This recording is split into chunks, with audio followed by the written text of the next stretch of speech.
과연 지수는 오를까 내릴까? 저는 굉장히 좋게 반응할 거라 보거든요. 아직은 매도 버튼을 누르진 않았어요, 저도. 예, 그래서 그 관점에서 또 이제 어부지리를 얻는 기업들도 잘 보셔야 돼요.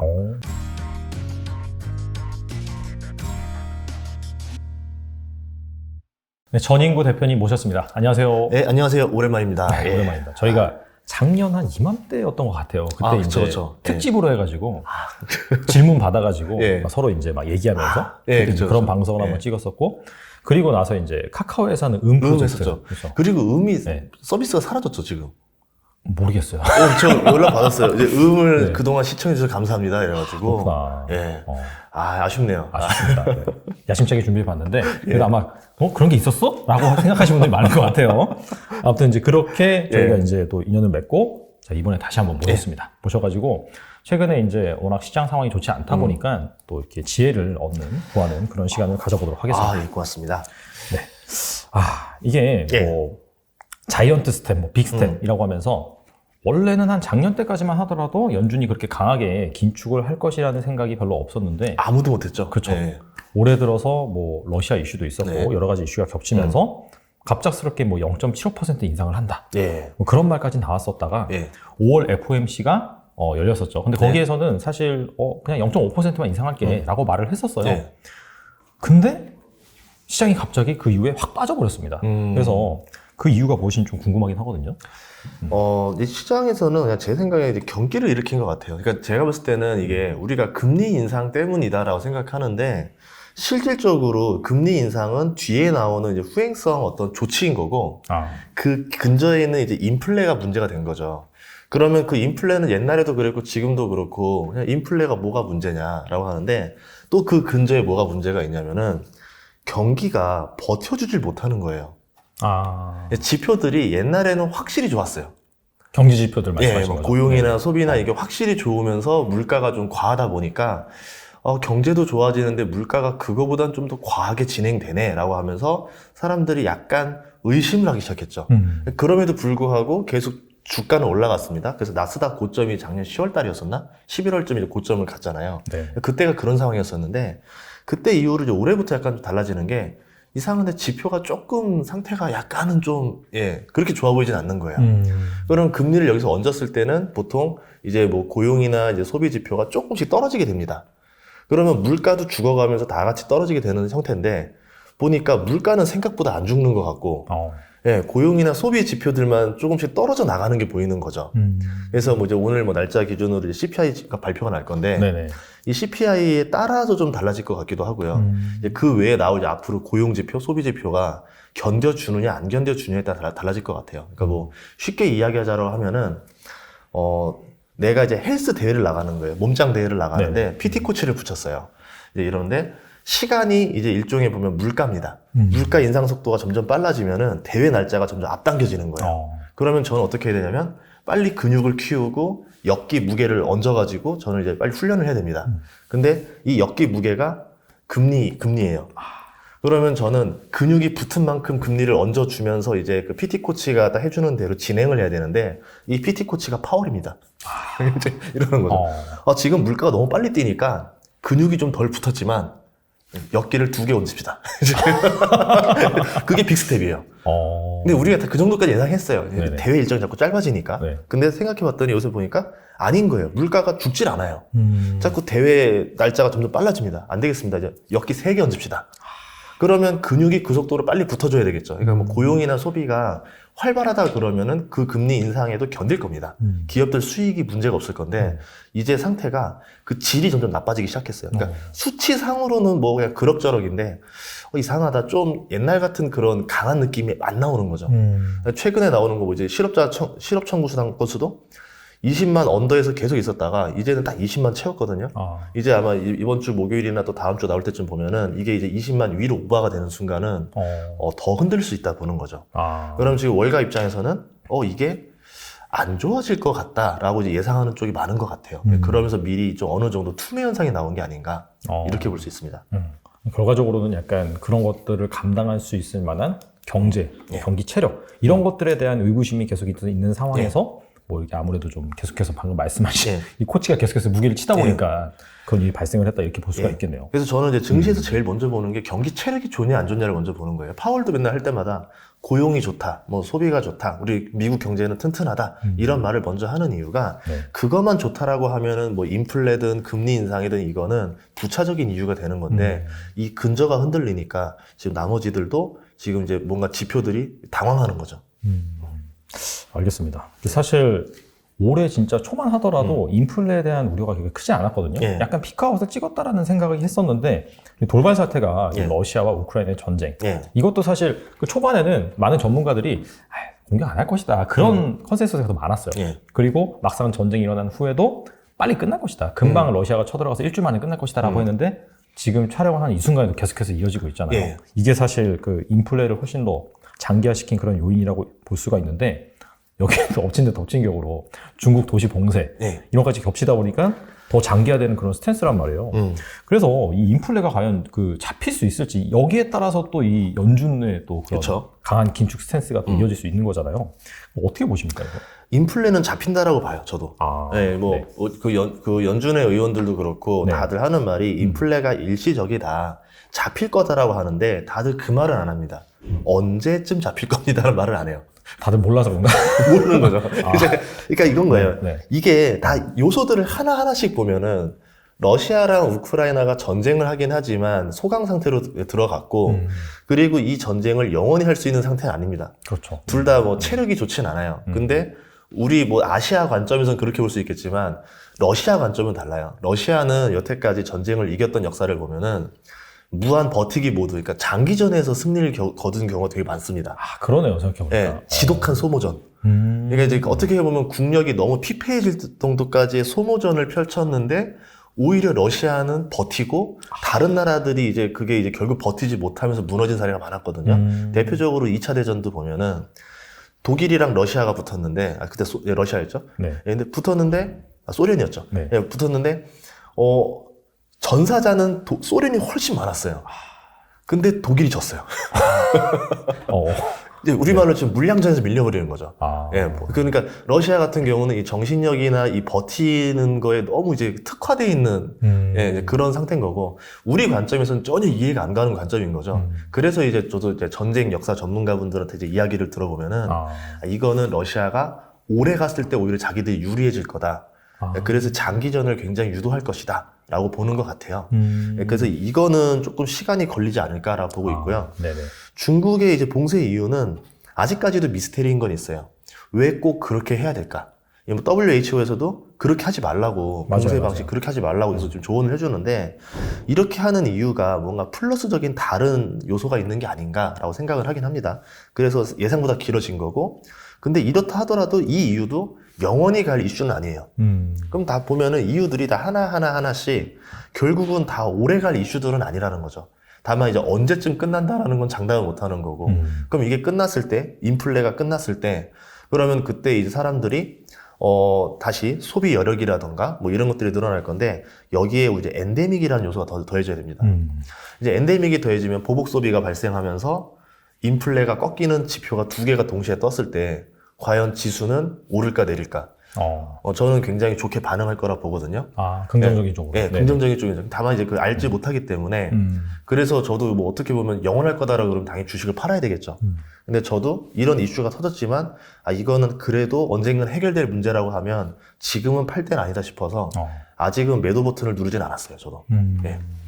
알겠습니다. 예. 어차피 이제 장기화된다 하더라도 어차피 끝날 이슈이기 때문에 그런 관점에서 이제 볼 수 있을 것 같고, 예. 뭐 그런 얘기도 있더라고요. 중국이 왜 제로 코로나 정책을 피느냐라고 했을 때 중국 사람들은 사실 그 자국에서 생산한 백신을 맞았잖아요. 예. 그러니까 이게 이제 뭐 서방 국가에서 만든 그런 백신에 비해서 효과가 예. 안 좋기 때문에 지금 풀면은 치명률이 너무 올라가서 막 수백만 명이 죽을 수 있다. 그래서 그런 얘기도 있더라고요. 예. 보니까. 그래서 약간 좀 그런 거가 맞물려서 좀 생각을 해볼 필요도 있을 것 같고, 그 다음에 인플레이션의 또 하나의 그 중요한 건 포인트가 유가잖아요. 그렇죠. 그렇죠. 작년에 또 이렇게 막 유가 이제 $100 정도 갈 것이다 라고 이제 말씀하셨죠. 100달러까지만 갈 줄 알았어요. 이렇게 저번에 130까지 가는 거 충격 먹었어요. 이걸 원했던 건 아니다. 그래서 일단은 지금 $100를 찍고 예. 130달러까지 갔다가 예. 다시 약간 $100를 예. 하회하다가 다시 좀 올랐다가 또 100 왔다 갔다 하는 약간 그런 예. 상황이거든요. 이게 인플레이션에도 상당히 중요한 요소를 예. 미치긴 하는데 앞으로는 그럼 유가 전망은 어떻게 하세요?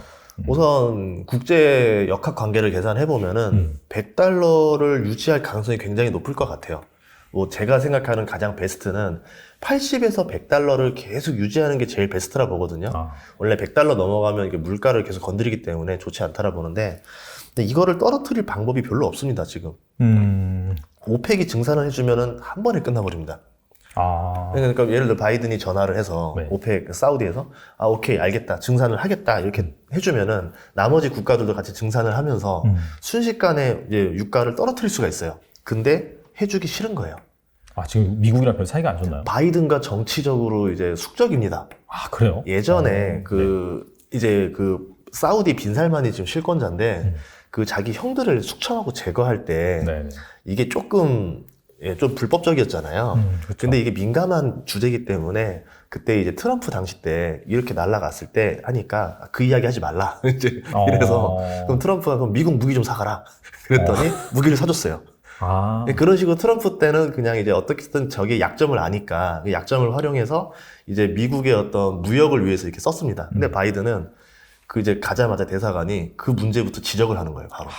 그럼 바로 이제 빈살만이 열받아가지고 막 소리치고 나가라고 막 이런 상태가 될 정도로 하고 바이든이 그 뒤로 전화하는 걸 받질 않습니다. 그러니까 지금 뭐 증산을 하라는 것 자체가 이미 사우디는 너무 불쾌한 거예요. 그럼 이런 상태에서 어쨌든 이제 오펙, 즉 사우디 같은 경우는 지금 어느 나라랑 많이 친해지고 있냐면 중국이랑 굉장히 많이 친해지고 있습니다.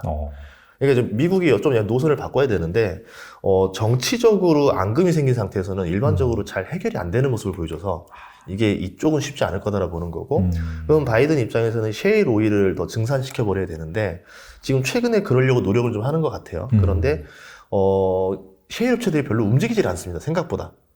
왜 그럴까요? 이제 친환경이랑 문제가 걸린 거죠. 이게 뭐 최근에는 뭐 세금을 좀 더 내는 걸로 해서 이렇게 풀어라라고 했는데 그래도 기대하는 뉴스가 나왔지만 유가가 안 떨어졌던 이유 중에 하나는 뭐냐면 ESG로 이제 기업을 평가하는 방식에서 증산을 하고 원유를 시추하게 되면 탄소가 굉장히 많이 나오게 돼요. 그러면 그 탄소가 많이 나오는 만큼 셰일 업체들은 나쁜 기업이 돼버립니다. 그렇죠. 그러면 나쁜 기업이란 욕은 욕대로 먹고 증산은 했으니까 이제 유가는 떨어지고 그럼 수익은 줄고 결국은 이제 매출량 대비 단가인데 지금은 매출량은 유지를 한다 하더라도 단가가 높으니까 마진율이 괜찮거든요. 그럼 여기 같은 경우도 셰일 업체들도 코로나 때 한번 자기들이 다 파산할 뻔한 적이 있어서 옛날처럼 이렇게 막 그냥 무리하게 증산하지 않는다라는 거죠. 이게 또 언제 꺾일지 모르기 때문에 그렇죠. 불안하니까. 그래서 생각보다 원하는 대로 움직이지 않아서 경기가 침체되거나 위기가 오는 게 아니면 100달러는 유지하지 않을까 그렇게 보고 있습니다. 여기에서 약간 뭐 특별한 그런 이슈가 터지지 않는 이상 약간 여기서 행보하는 약간 그런 수준 이어갈 것이다. 2008년에가 유가가 그때 140달러까지 갔었을 거예요. 맞아요. 그랬다가 이제 리먼 브라더스 터지고 나서부터 30달러로 떨어졌거든요. 이제 그런 충격이 와야지만 유가가 하락하지 그러지 않는 한은 좀 어렵지 않을까 보고 있어요. 여기서 이제 스테이블하게 이어진다. 알겠습니다. 그래서인지 약간 좀 그 워렌 버핏이 최근에 그 전까지는 너무 미국 주식이 비싸다라고 하면서 현금을 막 쌓아놨잖아요. 버크셔 해서웨이에다가. 근데 뭐 최근에 옥시덴탈이나 그렇죠. 저기 에너지 기업 맞나요? 맞아요. 쉐브론도 있고. 옥시덴탈을 산 이유는 쉐브론 원래 그 옥시덴탈 이야기에 재밌는 게 있었어요. 원래 쉐브론이랑 옥시덴탈이 2019년에 세계 최대 셰일 업체인 아나다코를 인수하려고 이제 했는데 그 돈을 누구한테 썼냐면 빌 에크먼이라던가 이제 워렌 버핏이라던가 이런 데 이제 돈을 조달해서 이제 인수하려고 했는데 처음에는 쉐브론이 계약을 했어요. 근데 옥시가 돈 더 줄 테니까 이거 파기하고 오라고 해가지고 아나다코를 인수해버렸습니다. 이제 그 과정에서 이제 둘이서 앙금이 좀 생긴 거죠. 그러고 나서 이제 근데 그걸 인수하자마자 코로나가 터지니까 이제 완전 옥시덴탈은 완전 주가가 날아갔었죠. 거의 10분의 1 토막까지 갔었다가 이제 회복을 한 건데 어쨌든 옥시는 이렇든 저렇든 결국은 이 아나다코를 유지하게 된 거예요. 세계 최대 셰일 업체를. 그럼 이 셰일이라는 것 자체가 이제 앞으로 굉장히 많이 효과를 볼 것이다에 베팅을 했다라 볼 수 있다라는 거죠. 그리고 제가 이제 유가를 보면은 정유주들 보면 우리 엑스모빌이라든가 쉐브론을 많이 보는데 이 둘의 유가 상승률 대비 주가 상승률이 거의 비례한다라 보면은 옥시덴탈 같이 이 셰일 업체들은 곱하기 2로 움직여요, 거의. 아, 약간 베타가 크다고 봐야 되나요? 예. 마치 뭐 이제 거의 뭐 레버리지 마냥. 그래서 뭐 엑슨모빌 1% 오를 때는 이제 옥시덴탈은 2% 정도 오르는 모습을 보여주니까 유가 상승이 이제 지속되고 수익이 커진다라 보면은 오히려 옥시덴탈의 수익률이 더 좋을 것이다. 라고 본 것 같고 그리고 나서 또 쉐브론도 또 투자를 했습니다. 최근에. 그렇다는 거는 이제 정유가 꽤 오랫동안 가지 않을까. 그렇게 보는 것 같아요. 그 기저에는 이제 러시아 영향도 있겠죠. 러시아 쪽에 대한 이제 원유가 판매가 이제 앞으로 어려워지게 되면서 그 대체제로 미국의 셰일 오일들이 증산을 많이 해야 되고 그거를 이제 다시 또 유럽에 판다던가 이런 일들이 벌어지지 않을까 그렇게 보고 있는 것 같습니다. 그래서 약간 좀 법익 관점에서는 방금 말씀하신 그런 또 사우디가 미국의 말을 안 듣는 거 예. 그런 정치적인 예. 그런 것까지 다 감안을 하고 이런 상황에서는 사실상 이 셰일가스 업체들이 증산을 할 수밖에 없다라는 차원에서 좀 투자를 했다 이렇게 볼 수가 있겠네요. 예, 그래서 그 관점에서 또 이제 어부지리를 얻는 기업들도 잘 보셔야 돼요. 카타르가 굉장히 어부지리를 얻었습니다. 카타르는 그냥 뭐 이런 예상을 한지도 모르고 네. 그냥 거의 보면 세계 최대의 또 이제 가스전을 개발하고 있었단 말이에요. 그러면서 우리나라 조선주들이 뭐 이제 100척을 수주한다, LNG선 그런 얘기 나왔던 건데 지금 러시아의 그 가스관 자체가 이제 막히기 시작하면서 그렇죠. 그럼 가스를 대체할 수 있는 데는 당장은 카타르밖에 없는 거예요. 그럼 카타르에서 빨리 공급을 해서 이번 겨울이 오기 전에 이제 해야 되는데 벙커링 시설이라든가 이런 게 좀 아직 부족한 상태거든요. 그래서 빨리빨리 구비를 해라. 독일도 하고 해라 해가지고 해주고 있고 또 이제 미국 같은 경우는 이 천연가스들을 이제 그 인프라가 안 돼서 벙커링 시설이나 이게 안 돼서 그냥 하늘에 태우고 있는 것도 많아요. 그냥 자발적으로. 그러면 이제 관만 잘 연결하고 하면 되니까 카타르가 투자를 해서 미국 동부에다가 그 LNG 벙커링 터미널을 만들고 있어요. 그럼 이제 결국은 카타르를 챙겨줄 테니까 미국에 있는 천연가스까지 해서 유럽에다 팔자. 이 패권이 된 거죠. 근데 마치 이걸 준비하는 타이밍이 또 신기하게 러시아가 친 거고 러시아는 또 그러면서 이제 완전 판매망이 막힌 거고 그럼 유럽이라는 시장을 카타르랑 미국이 같이 먹게 된 거죠. 제가 봤을 때 이거는 어떻게 보면은 단순하게 그냥 벌어진 우발적인 게 아니라 조금 미리 좀 계획이나 준비나 이런 것도 있지 않았었을까 이런 생각도 해보게 되는 거예요. 이게 사실 그 에너지 관련 기업이라고 해서 지금 막 그 지정학적인 리스크 때문에 뭐 엄청나게 유가가 확 오른 다음에 앞으로는 이제 안 오를 거야 라고 해서 사실 팔 타이밍이라고 보기보다는 방금 말씀하신 그런 지정학적인 관계라든지 에너지 패권의 이동 그런 차원에서 생각을 해보면은 그런 기업들은 약간 좀 장기적으로 봐도 되겠네요. 그쵸. 근데 뭐 이제 파이프, 그러니까 PNG라는 게 있고 LNG라는 게 있습니다. 네네. PNG는 파이프 가스예요. 물론 그러니까 가스전에서 나오자마자 파이프를 그대로 연결해가지고 그냥 공급을 하니까 압축을 하는 게 필요 없다 보니까 훨씬 더 저렴하게 가스를 쓸 수가 있겠죠. 그래서 이제 독일이나 유럽이 러시아 거를 썼던 이유가 파이프로 들어오기 때문에 굉장히 저렴하게 가스를 쓸 수가 있었어요. 그랬었는데 이제 LNG라는 건 배로 실어서 날라야 됩니다. LNG 선박 건조 비용부터 시작해서 압축하는 뭐 이런 것들, 벙커링 시설까지 하니까 굉장히 많은 비용이 들어갔거든요. 근데 유럽이 지금 그런 걸 준비를 하나도 안 했었어요. 그럼 이번에 이제 이 LNG가 터지기 시작하면서 LNG 선박에 대한 수주가 굉장히 많이 나올 수 있다는 거죠. 지금 뭐 카타르 100척을 우리가 예상하고 있었는데 아마 이거보다 오버부킹을 좀 해야 되지 않을까 해서 그렇게 됐을 때 그 LNG 선박을 만들 수 있는 곳이 어디 있느냐 하면은 우리나라 조선 3사랑 중국의 후동중화조선 거기 이제 그 중국에 있는 회사 하나랑 거의 4개가 지금 독식을 하고 있거든요. 뭐 이런 관점에서 보면은 어떤 회사가 또 수익이 날지 볼 수 있는 거고 또 LNG 선박을 하게 보면은 이 멤브레인 형태라 그래가지고 그 설계 이 창 화물창이라 그래요. 이거에 대한 기술을 가진 데가 프랑스의 GTT라는 회사가 있어요. 우리나라가 예를 들어서 2천억의 뭐 LNG 선박을 수주했다라 그러면은 5%니까 100억을 프랑스 GTT한테 로얄티로 줘야 됩니다. 그러면 이 4개 회사가 어디가 수주 받던지 간에 어쨌든 이 GTT는 그냥 100억씩 꽂는 거예요, 계속. 그러면 LNG 선박이 앞으로 전 세계량이 몇 대가 늘어나냐 아니냐에 따라서 GTT 실적이 달라지는 거죠. 그럼 어떻게 보면 이 GTT 투자도 매력이 나올 수도 있다는 거죠. 예. 알겠습니다. 이게 사실 이러한 현상은 하나인데 여기에서 이제 뻗어나가 보면 확실히 상당히 다양한 그런 투자 아이디어를 얻을 수 있다. 뭐 이렇게 생각해 볼 수가 있겠네요. 시장이 안 좋다 하더라도 이게 항상 위기는 그런 것 같아요. 위기가 있지만 기회도 있다. 그런 관점에서 잘 생각해 보면 좋을 것 같습니다. 애플이 25배인데 월마트가 31배입니다. 뭔가 기술주들이 약간 과매도 구간 같기도 하고 여기서 지금 내가 물린 주식 다 팔고 이거를 갈아타도 될까요? 라고 했을 때는 그러면 주식 못해요. 이제 그다음부터.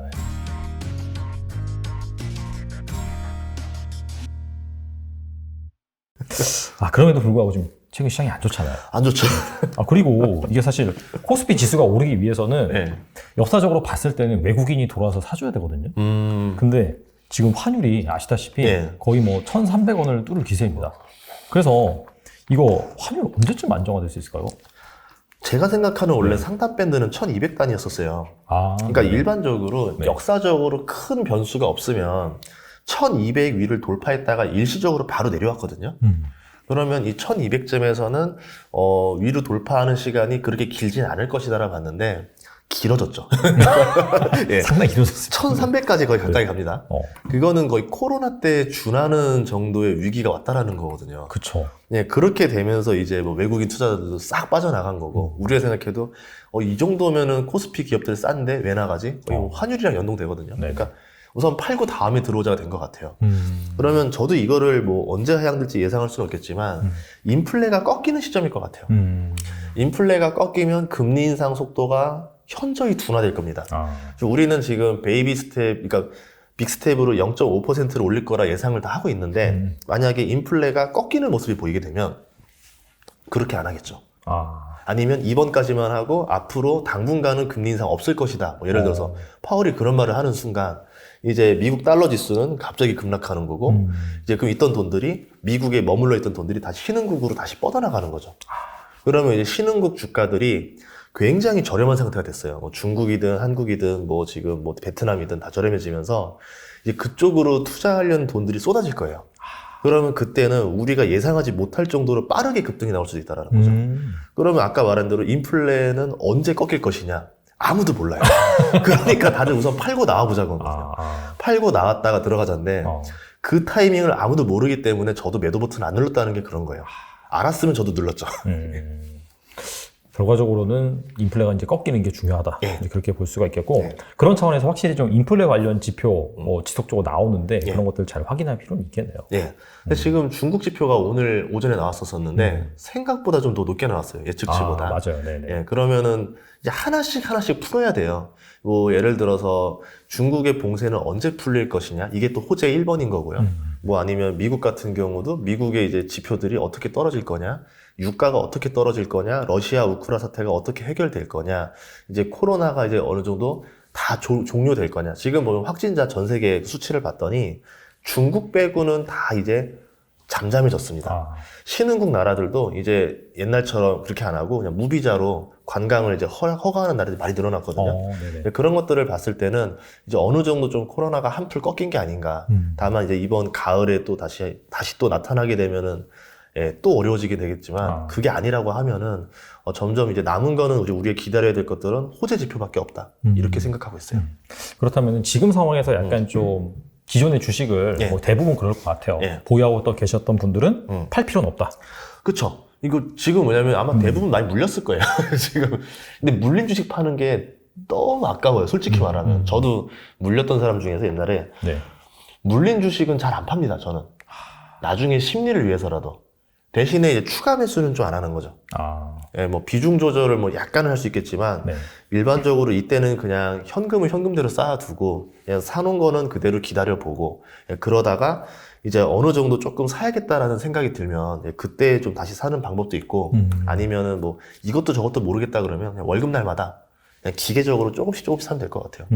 저는 되게 매력적이라 보는 게 우리나라 주식들도 보면은 뭐 경기 민감주다 보니까 뭐 좀 예측이 어려워요. 대한민국 주식은 앞으로 경기 침체가 됐을 때 주가가 또 떨어질 수 있는 건데 근데 미국 주식 같은 경우는 경기가 호황이냐 불황이냐에 상관없이 매출과 이익이 꾸준히 성장하는 기업들이 많이 있거든요. 지금 대표적으로 뭐 구글 같은 경우는 PER이 20배예요. 되게 싸네요. 네, 넷플릭스 17배 됐고요. 그리고 메타 플랫폼스가 이제 15배 됐고 애플이 25배인데 월마트가 31배입니다. 얼마나 더 이렇게 높죠? 그러니까 이제 그러니까 지금 너무 뭔가 기술주들이 약간 과매도 구간 같기도 하다 보는 거죠. 그러니까 제가 봤을 때는 그냥 분할 매수할 거면은 별 신경 안 써도 될 것 같고 뭐 여기서 지금 내가 물린 주식 다 팔고 이거를 갈아타도 될까요? 라고 했을 때는 굳이 꼭 그래야 되나? 저는 뭐 그거는 그렇게 별로 찬성하지 않는 편이고 그리고 이제 뭐 신규 자금 같은 경우는 뭐 이거는 본인의 기호에 따라서 선택을 하셔야 될 것 같아요. 알겠습니다. 사실 그 대부분의 지금 투자자분들이 분명히 예. 물려 계시는 그런 상황이고 예. 일반적인 조언은 다 그렇게 하시더라고요. 예를 들어서 이제 뭐 정리를 하고 될 만한 주식으로 갈아타라 그렇게 말은 하는데 예. 이 말이 쉽지가 않죠. 사실 말처럼 하기가. 갈아타는 게 네. 이게 저는 잘 안 하는 이유가 있어요. 뭐냐면 갈아탄 주식이 안 오르고 판 주식이 오를 경우도 있습니다. 아, 그럼 완전히 멘탈 나가죠. 미쳐버려요. 예. 그러면 주식 못해요. 이제 그다음부터. 어. 이제 그러니까 차라리 내가 그냥 물린 걸 버티고 안 산 애가 오르는 경우는 그래도 좀 버틸만 해요. 아, 그러니까 주식이라는 게 결국 이제 이런 하락장이나 이런 데서는 얼마나 내가 멘탈을 탄탄하게 가지고 버티냐가 중요한데 보통 여기서 거의 다 사람들이 멘탈 터져서 다 떠납니다. 예, 저는 이제 그러지 않기 위해서 그냥 물린 거 그냥 버티는 거죠. 대신에 신규 자금을 이렇게 쌓아두면서 네. 다른 생각을 하는 거예요. 아, 이제 슬슬 돈이 좀 쌓여나가는데 다음에 뭐 사지? 이제 뭐 사지? 좀 즐거운 생각을 하는 거예요. 신규 자금으로 사면요, 둘 다 투자할 수 있어요. 근데 만약에 이거 생각 안 하고 바로 물 탔다가 또 하락 맞고 또 종목 교체하고 이러다 보면은 나중에는 점점 허탈해지는 순간이 오더라고요. 예. 그러면은 결과적으로 이제 물린 걸 안 판다는 거는 뭔가 내가 그 투자했을 때 그 아이디어가 유효하다라고 하면은 그쵸. 팔 필요가 없고 그건 그거대로 버티고 예. 대신에 내가 지금 상황에서 뭔가 더 잘 될 만한 그런 주식은 또 신규로 투자할 수 있다. 예. 그렇게 이해하면 될까요? 그래서 저는 이렇게 보는 거예요. 예를 들어서 내가 지금 산 주식이 경기 민감주가 아니라는 전제 하에 돼요. 네. 그러니까 예를 들어서 아. 매출과 이익이 뭐 경기가 하락장이 온다 하더라도 그래도 오를 것 같은 기업들이 있어요. 뭐 예를 대표적으로 치면은 예전에 보면은 이런 약간 의료 쪽, 의료 미용, 그러니까 임플란트라던가 네네. 예전에 보톡스라던가 이런 게 10년 전에 이럴 때 보면은 경기는 그렇게 뭐 좋지 않은데 이 시장은 갑자기 좀 특수한 시장이다 보니까 여기는 갑자기 막 성장하는 거예요. 이런 것들은 상관이 없는 거거든요. 그럼 내가 가진 기업이 경기 침체의 영향을 받는 건가 아닌 건가 별로 그렇게 상관없다라 보면은 견디는 게 낫겠죠. 근데 내가 가진 주식이 경기에 굉장히 민감한 주식이다. 그러면은 앞으로 경기가 침체될 거냐 오를 거냐 도저히 모르겠다. 그런 경우는 뭐 자기의 선택에 따라서 좀 뭐 판다던가 아니면 유지를 한다던가 그렇게 가야 되겠죠. 뭐 대표적으로 하이닉스 같은 경우면은 이런 생각을 해보면 돼요. 이게 3년에서 5년 안에 다시 본전을 못 칠 거라 생각하나 보면 되는데 저는 그 안에는 다시 본전 돌아오거든요. 아무리 고점에 물렸다 치더라도. 네네. 그러면은 이거는 그냥 보유하는 게 낫다라는 거죠. 좀 한 3년, 5년 뒤에 내가 본전을 찾을 수 있는 주식이냐 아니냐를 보시는 게 낫지 당장 다음 달에 떨어질까요 아닐까요 짧게 보면은 멀미나서 못합니다. 예. 약간 반도체, 특히나 하이닉스 같은 경우에는 약간 좀 그 반도체 산업 자체는 막 성장하고 있는 그런 상황에서 예. 이제 디램 쪽을 만들다 보니까 예. 뭐 메모리 쪽을 만들다 그쵸. 보니까 업앤다운이 심하잖아요. 예. 그래서 약간 경기 민감이랑 성장이랑 두 가지가 같이 짬뽕이 되는 것 같은데 그런 같은 경우에는 어차피 한 사이클이 한번 더 돌아오면은 분명히 이제 그쵸. 뭐 차익 실현할 수 있는 그런 기회주기 때문에 그런 기업이면 좀 버텨볼 만하다. 그렇죠. 반도체는 사이클 길어봤자 4년이거든요. 그렇죠. 그러면 4년 안에 본전이 한 번 온다는 거예요. 근데 이제 또 그렇게 생각하시면은 네. 아니 그러면은 그냥 그 뭐야 지금 팔았다가 네. 사이클 올 때 사면 되지 않을까 분명히 그렇게 생각하시는 분도 있을 것 같긴 한데 그 사이클을 맞추기가 어렵죠. 그쵸. 진짜. 왜냐면 문제가 슈퍼 사이클이라는 게 중간에 네. 한번 또 오고. 네. 이게 절대 못 맞춥니다 이게. 못 맞춰요. 네, 못 맞춰요. 그러니까 네. 제가 이런 걸 기업을 좋은 기업이냐 아니냐를 고르는 거는요. 전문가나 초보자나 별반 차이가 없어요. 이미 유튜브나 이미 네. 책이나 너무 정보들이 많이 공유가 됐기 때문에 어떤 회사가 좋은 회사인지는 다 알아요. 근데 다만 이제 이게 주가가 떨어지고 오름을 반복을 하는데 그때 버틸 수 있느냐 그리고 올랐을 때 과연 내가 파는 선택을 하느냐 안 하느냐 이거는 이제 차이가 엄청나게 나는 거죠. 그래서 저는 여러분들이 이제 뭐 지금은 선택까지는 다 했는데 분명 내가 좋은 기업을 가지고도 포기하는 순간이 나왔을 때가 이제 나중에 가장 멘탈이 터지는 순간이 되기 때문에 예, 그러지 않았으면 바라는 거죠. 뭐 화투 좋아하시는 분들 보면 명절놀이 하잖아요. 해보면 네. 제일 억울할 때가 내가 굉장히 좋은 패를 다 줬는데 그거를 내가 스스로 판을 포기할 때입니다. 그럼 내가 가진 기업이 굉장히 우량하고 훌륭한 기업인데 내가 두려워서 엎어버렸을 때가 이제 그게 가장 후회되는 순간이 되지 않을까 그렇게 생각하고 있어요. 알겠습니다. 좋은 감사드리고 예. 그리고 이제 막 그 새 정권이 출범을 했습니다. 그래서 윤석열 정부가 들어오는데 일단 정권도 바뀌었단 말이죠. 대통령도 바뀌었지만은 그런 상황에서 이 재테크 시장, 자산 시장, 대표적으로 뭐 주식, 부동산 여기에 이제 어떤 변화가 있을 것인지 궁금하긴 하거든요. 아무래도 부동산은 이제 3기 신도시가 들어가는데 네. 여기에 시기에 기가 막히게 맞물린 게 GTX가 들어가요. 아, 네네. GTX와 3기 신도시의 조합은 저는 이제 굉장한 아이디어를 생각을 해요. 이게 되고 나면 이제 예전에는 경기도에 사는 거랑 서울에 사는 거에 차이가 있었어요. 출퇴근 시간이 이제 지옥입니다. 경기도에 네. 살면. 네. 근데 GTX가 열렸다 생각하면 서울 도심권까지 30분 안에 들어올 수가 있어요. 그러면 경기도에서 살아도 직장을 출퇴근하는데 그렇게 부담이 크지 않아지는 거예요. 그러면 이게 앞으로 이게 지도를 많이 바꿀 것이다라고 보거든요. 네. 그럼 내가 굳이 서울에서 비싼 돈 주고 살 필요가 있는 게 아니라 3기 신도시 분양으로 청약을 받아서 여기로 살면 된다. 최근에 지금 보면 청약 경쟁률도 많이 떨어지고 있어요. 그러면 나중에 3기 신도시 본격적으로 공급 물량이 터질 때 뭐 거의 미달에 가까운 경쟁률도 나오지 않을까. 그러면 그때 저렴하게 집 들어가서 사는데 서울 출퇴근 편해질 거고. 그러면 이제 앞으로 이거에 대해서 기대하는 인구수가 굉장히 많을 겁니다. 그러면 정책 입장에서는 이거를 조금이라도 앞당기려고 좀 노력을 할 것 같아요. 그렇게 되면은 수혜를 보는 회사들이 뭐 GTX 관련주라던가 네. 아니면은 뭐 이제 뭐 신도시 건설 관련주라던가 이런 것들이 있는데 뭐 단순하게 건설사가 좋다 이렇게 보지 말고 그거보다는 이제 조금 더 시가총액이 낮으면서도 좀 특수하게 이런 거에 있을 때 호황이 크게 왔다 떨어지는 기업들이 있어요.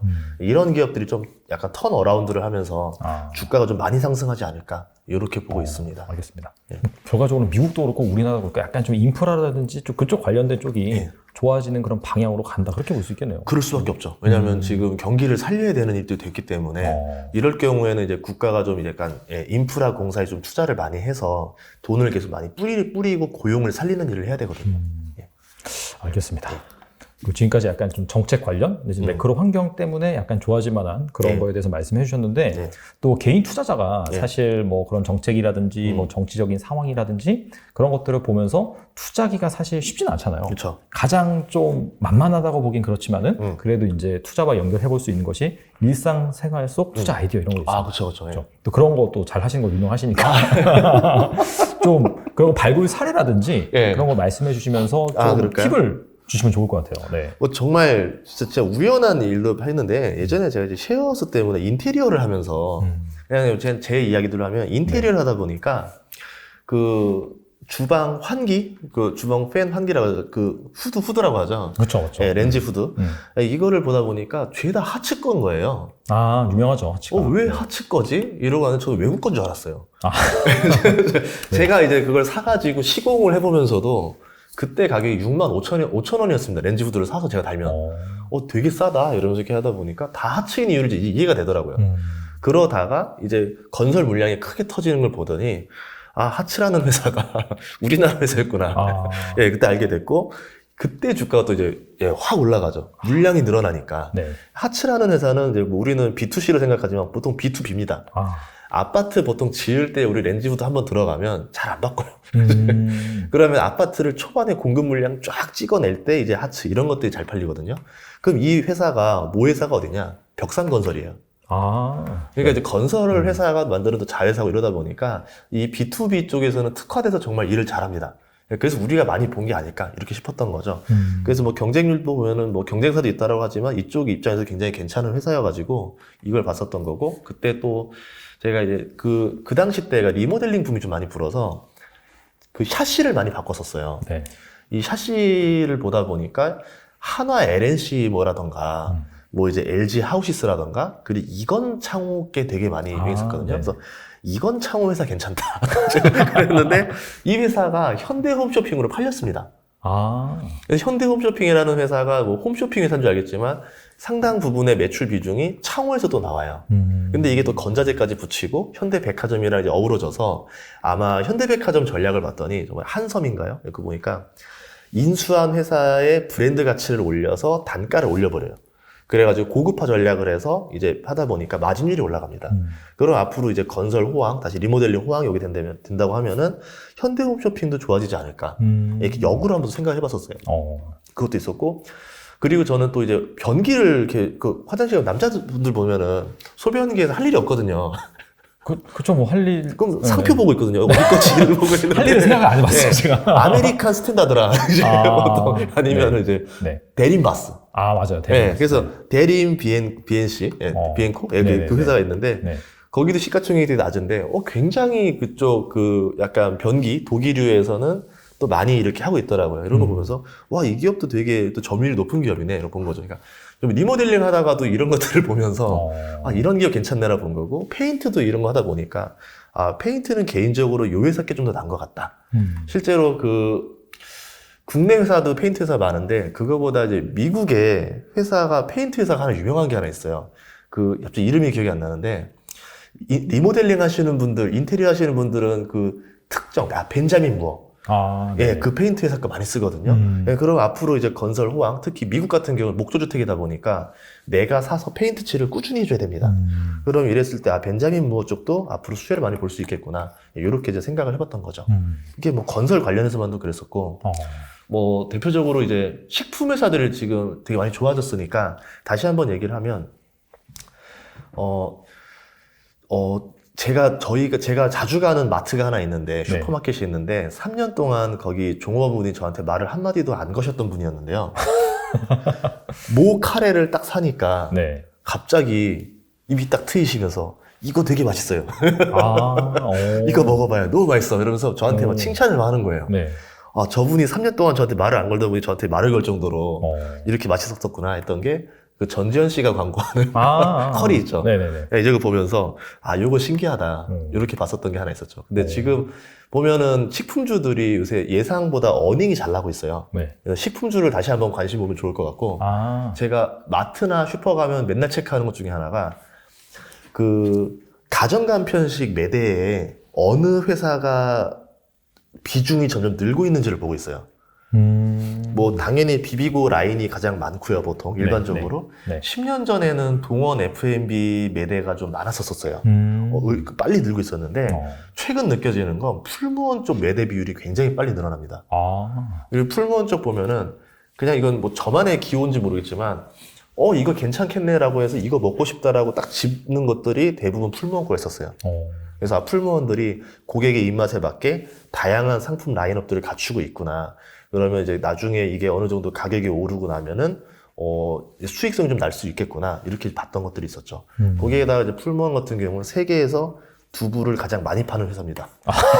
세계 두부 1위예요. 네. CJ 제일제당 같은 경우는 미국에 있는 휴안스를 인수해가지고, 미국 내 또 식품 회사 거의 1위를 다투고 있고, 그렇기 때문에 이런 관점으로 보면은 또 매력 있는 회사들이 나오지 않을까 싶습니다. 사실 지금 최근에 그 인플레이션, 공물가도 많이 오르잖아요. 그러면서 점점 이제 가격에 이제 전가시키는 그런 움직임이 나오고 있는데, 그런 상황에서 약간 좀 인플레가 낮아들면서 원자재 가격이 좀 떨어지고, 근데 사실 그 한 번 올린 가격이 안 내려오잖아요.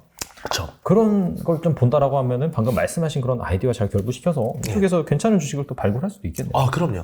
근데 대신에 이제 이런 것들은 호흡이 좀 길기 때문에. 그렇죠. 뭐 인플레라는 거는 긴 호흡이에요. 뭐 보통 근데 주식 투자하는 사람들이 뭐냐면 오늘 사서 내일 오르던가 오늘 사서 다음 달 안에 올라야 돼요. 그 호흡에는 맞추기 어려운 거죠. 사실 그렇게 투자해서 돈 버는 사람이 별로 없을 것 같긴 해요.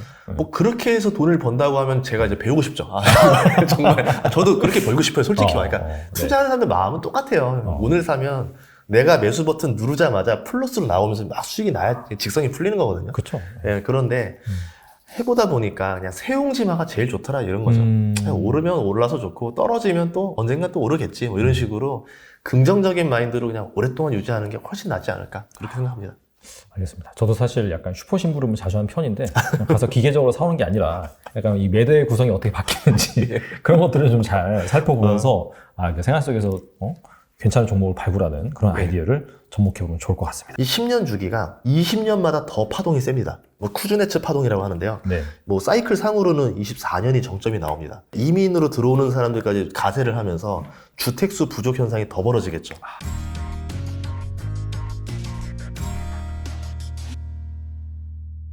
뭐 사이클 얘기가 나와서 말인데 투자에도 사이클이 있잖아요. 있죠. 그래서 그 사이클을 맞출 수는 없지만은 그래도 분명히 인지를 하고 있을 필요는 있을 것 같아요.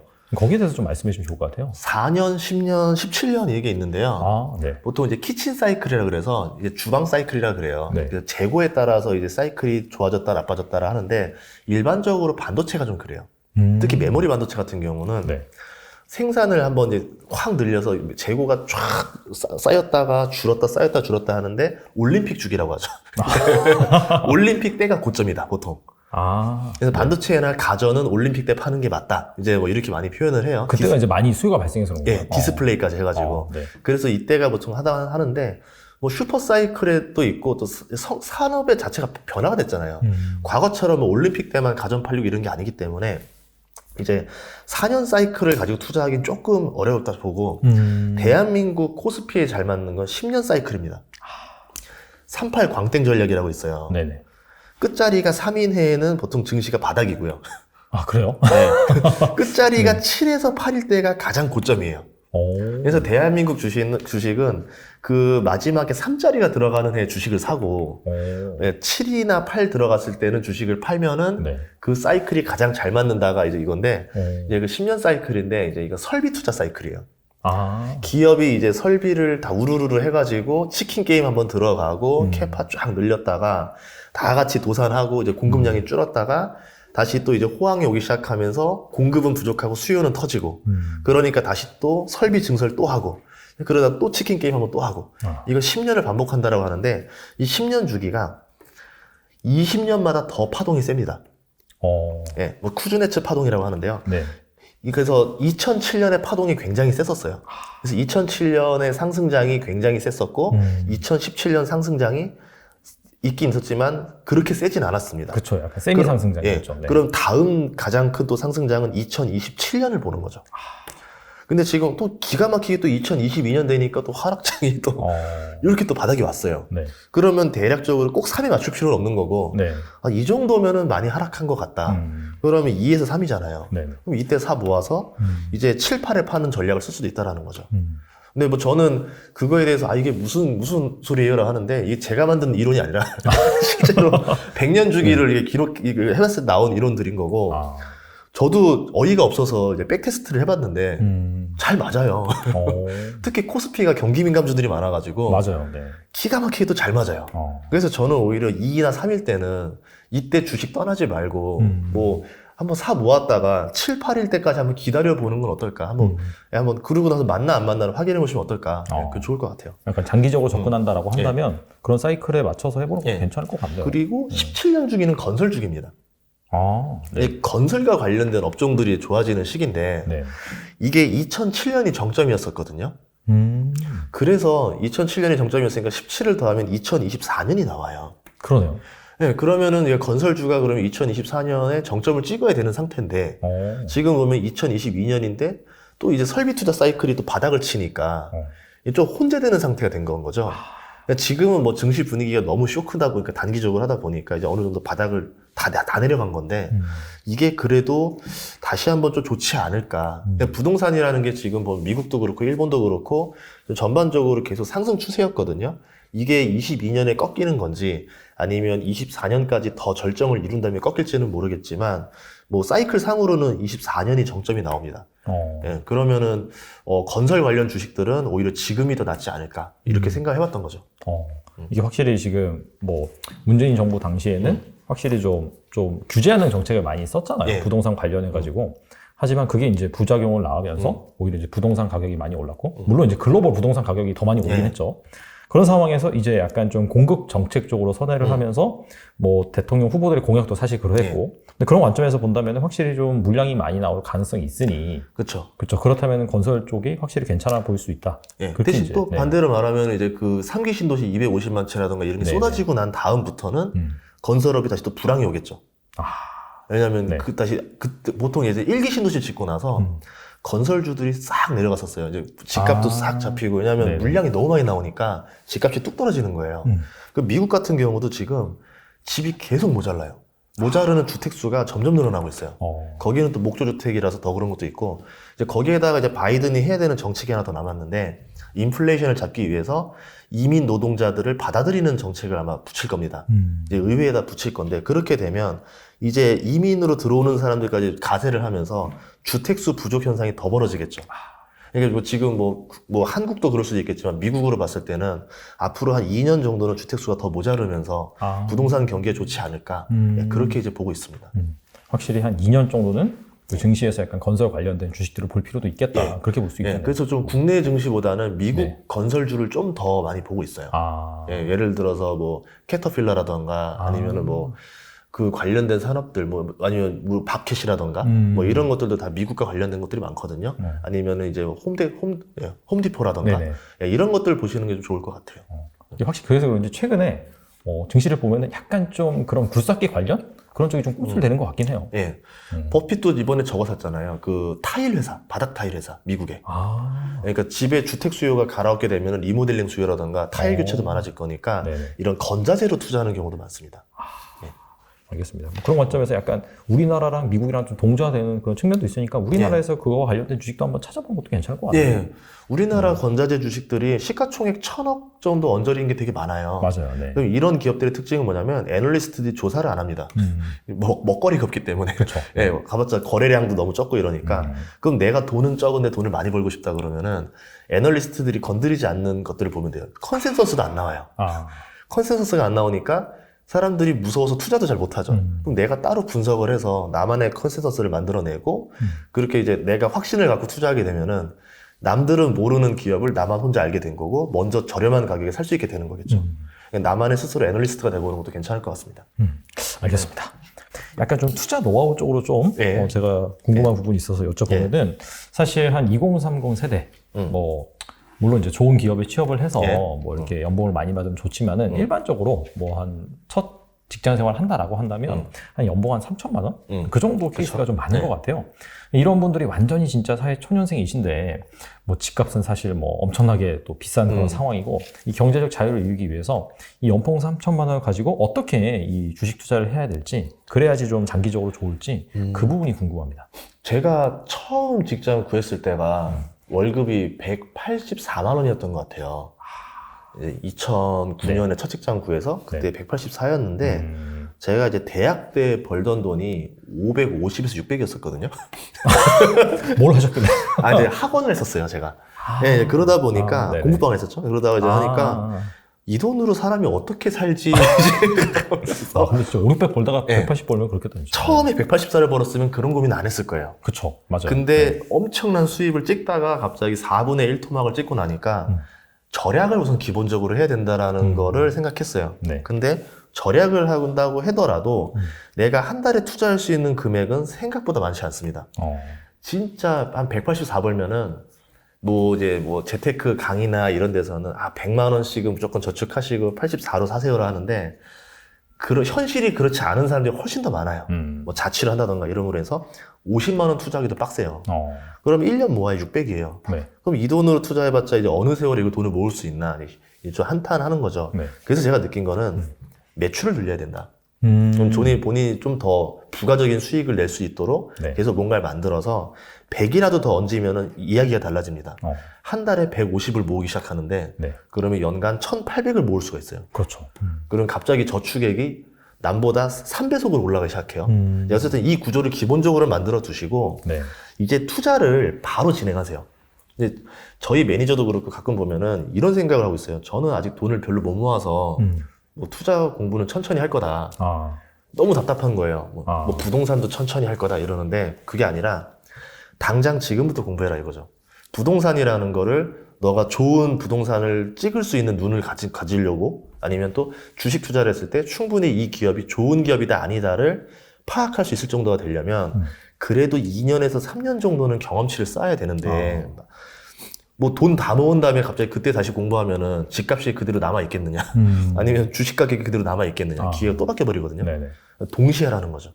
공부랑 돈 모으는 걸 동시에 하다 보면은 돈이 더 잘 모입니다. 엄청난 기회를 많이 놓칠 거예요. 예를 들어서 뭐 경매장을 갔다가 이렇게 했더니 대략적으로 가보니까 한 9,300이면 낙찰받을 수 있겠다 해서 쓰고 싶은데 돈이 없었어요. 안 썼어요. 참았어요. 네. 근데 진짜 9,300에 썼으면 낙찰을 받았던 거예요. 그럼 이러는 거죠. 내가 실투자금 3천만 원만 있었어도 저 물건이 내 거가 되는데, 그러면 이제 사람이 3천만 원만 모으면 내가 진짜 투자를 잘할 수 있겠구나, 이런 의욕이 생겨요. 돈이 굉장히 이제 앞으로 더 잘 모아집니다. 근데 그렇지 않으면은 그냥 또 친구들 따라서 해외여행 갈래? 그래 이러다 보면은 돈이 생각보다 안 모이게 돼요. 이제 이게 야금야금 결과를 완전히 바꾸게 되는 거죠. 그러니까 하루라도 빨리 이제 돈을 모으고 그다음에 뭐 한참 다 모아놓고 시작하는 것보다도 기회가 있을 때 바로바로 이제 참여를 하면서 주식 같은 경우는 너무 좋은 것 같아요. 뭐 그냥 단돈 10,000원만 해서 투자할 수 있게 됐고, 예전에는 뭐 비싼 주식들, 뭐 아마존이나 테슬라 어떻게 사요 그러는데 요새는 뭐 1,000원 단위로도 살 수가 있잖아요. 약간 소수점 매매 약간 그런 게 생겼죠. 그런 것이 다 가능해졌기 때문에 나 돈이 없어서 못 샀다라는 핑계를 댈 수가 없습니다. 주식 같은 경우도 돈 많이 필요 없어요. 한 300만 원 정도만 내 목돈 모을 때까지 계속 연습을 하는 거예요. 그럼 모의 투자를 하면 되지 않나요? 그러는데 모의 투자로 갑자기 난 300만 원도 간신히 모은 사람이 뭐 5억을 투자하고 있습니다. 이게 안 돼요. 이게 현타가 와가지고 안 되기 때문에 300만 원 정도로 잃어보고 벌어보고 하면서 왜 이 투자법이 잘못됐는지를 이제 경험을 쌓아야 되는 거죠. 그러면서 본인의 캐파를 늘려야 되고요. 이 시기가 되게 중요한 게, 가장 자기가 할 수 있는 액수에서 어느 정도 훈련이 됐다 그러면 가장 큰 돈을 많이 투자해 보세요. 3천만 원 투자해도 손이 부들부들 떨리는 사람이 있고요. 1억 정도 투자하고 나면 또 떨리는 사람이 있어요. 내가 1억 정도 투자했을 때 이제 좀 견딜만 하다, 웬만큼 하락이 와도 좀 덤덤해졌다, 그러면 내가 이제 금액을 더 늘려서 투자할 수 있는 그릇이 되는 거죠. 저도 뭐 예를 들어 이제 모 종목을 그때 15억치를 한 번에 질렀는데 진짜요? 손이 떨리는 거예요. 그러면서 느꼈어. 나는 아직 덜 됐다. 몸이 떨릴 것 같은데. 그러니까 이제 그러는 거예요. 이게 안 떨려야 되는데 왜 떨릴까 이러면서 이러는 거니까. 그럼 아직 저는 그러면은 이 금액 이상으로 오버해서 더 투자할 사람은 아니구나. 아직 그릇이 그거밖에 안 되는구나. 이런 식으로 이제 저를 보는 거죠. 그러다가 그 금액도 덤덤해지기 시작하면은 여기서 뭐 5억을 던진다던가 이런 식으로 계속 가는 거고, 뭐 제가 이제 좋아하는 저희 주식 스님도 있고 한데 보면은 뭐 영상을 이렇게 인터뷰하고 있는 사이에 벌써 뭐 수십억이 주가가 떨어져서 수십억이 날아간 적도 있어요. 200억이 날아갔나? 수십억이 날아갔나? 그랬던 것 같은데 덤덤한 거예요. 그래서 제가 웬만한 사람들은 파산인데 저 정도면 그렇죠. 저거 2시간 만에 저렇게 됐는데도 덤덤한 걸 보면서 저게 이제 금액의 크기를 키워가면서 본인도 심리를 단단하게 단련시켜야 된다. 그런 생각을 하게 된 거죠. 그러니까 뭔가 계속해서 경험을 해봐야지 나의 돈그릇이 얼마 정도인지 알고 그걸 또 이제 키워나갈 수 있는 그런 스킬을 또 배울 수 있다. 그렇게 이해하면 되겠네요. 그래서 그거를 빨리빨리 준비하는 게 좋을 것 같아요. 알겠습니다. 뭐 한간에는 뭐 얼마를 모은 다음에 투자를 해라라고 하는데 저도 사실 그냥 돈이 있으면 바로바로 해보면서 경험을 하는 것이 정말 좀 중요한 것 같다고 생각을 합니다. 그리고 잃지 않고 큰 돈을 벌려면은 복병 투자를 해야 된다.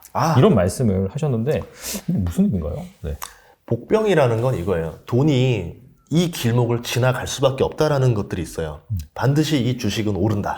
근데 언제 오르는지 모르겠어요. 그렇죠, 맞아. 근데 그거는 모두가 궁금해하는 거예요. 다만 이제 이런 거죠. 이 투자를 할 수 있는 사람은 개인들, 그리고 기관 투자자나 외인 투자자는 이걸 못합니다. 왜 그러냐면 기관이나 외인 투자자들은 계속 이제 그 수익률 실적을 가지고 본인들 연봉이 결정되기 때문에 장기 투자를 할 수 있는 호흡이 아니에요. 뭐 정말 가치 투자 운용사 이런 데가 아닌 이상은.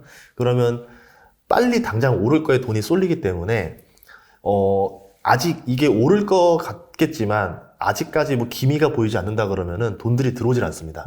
그러면 저는 먼저 사서 기다리는 거예요. 세워라 내워라. 언젠간 지나가겠지. 그러면 사서 기다리고 있다 보면은 정말 돈이 지나갑니다. 그럼 그때는 수익률이 크게 나겠죠. 그러면 이 장점이 뭐냐면 돈이 안 지나갔을 때 그럼 저는 손해를 얼마나 보느냐? 별로 볼 것도 없어요. 그렇겠죠, 사실. 굉장히 싸게 샀기 때문에. 그럼 저는 잃는 거는 시간이에요.